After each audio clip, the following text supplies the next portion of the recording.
it.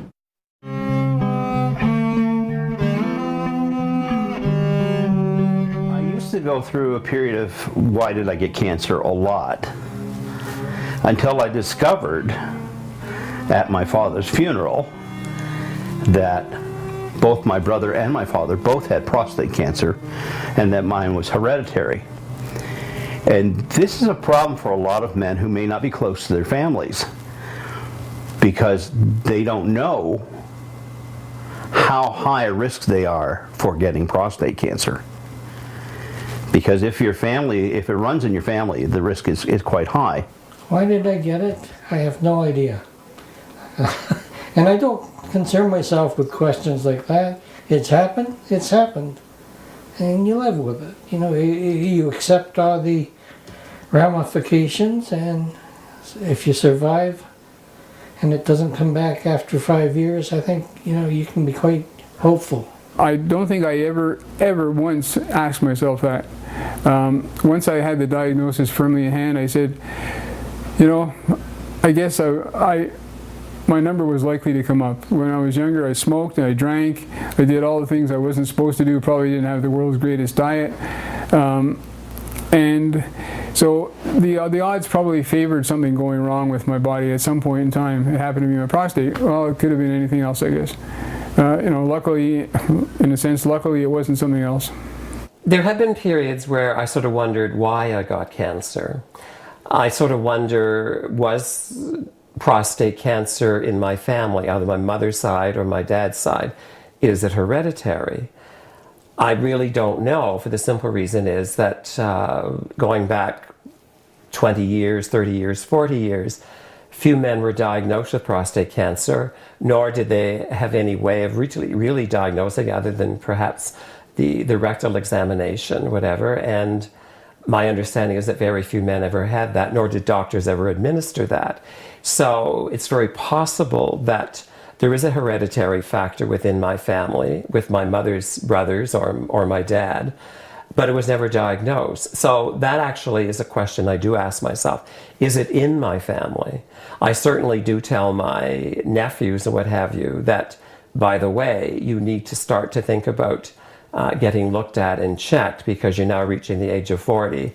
I am a man, you know, I'm your uncle, and so therefore it's time, I think, that you need to start to think about that. It is hereditary. Do I go through periods of wondering why I got prostate cancer? No. Never crossed my mind.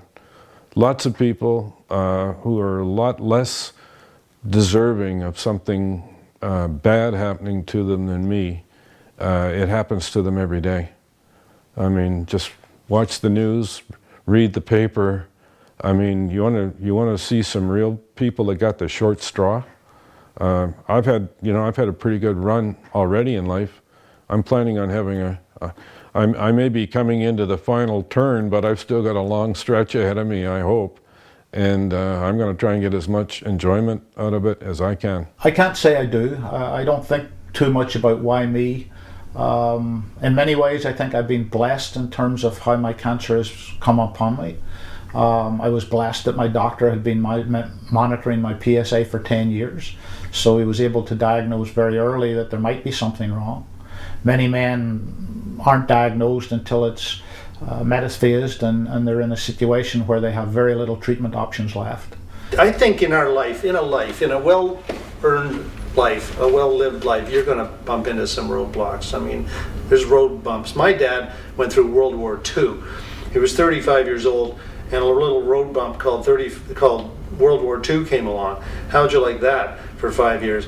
Well, I had 5 years of prostate cancer, and it wasn't that bad. I didn't have to, you know, live in a ditch in Germany or France. So I think we're all going to go through stuff, you know. So I didn't say why me, really. I guess I just said, well, this is something I've got to deal with, and the medical establishment's here to help me do it, and there's great support out there. And boy, did I ever find support. Not just formal support, but informal support from friends and family and people I'd never met before. Honestly, cancer gave me the opportunity to prove whether I was walking my talk.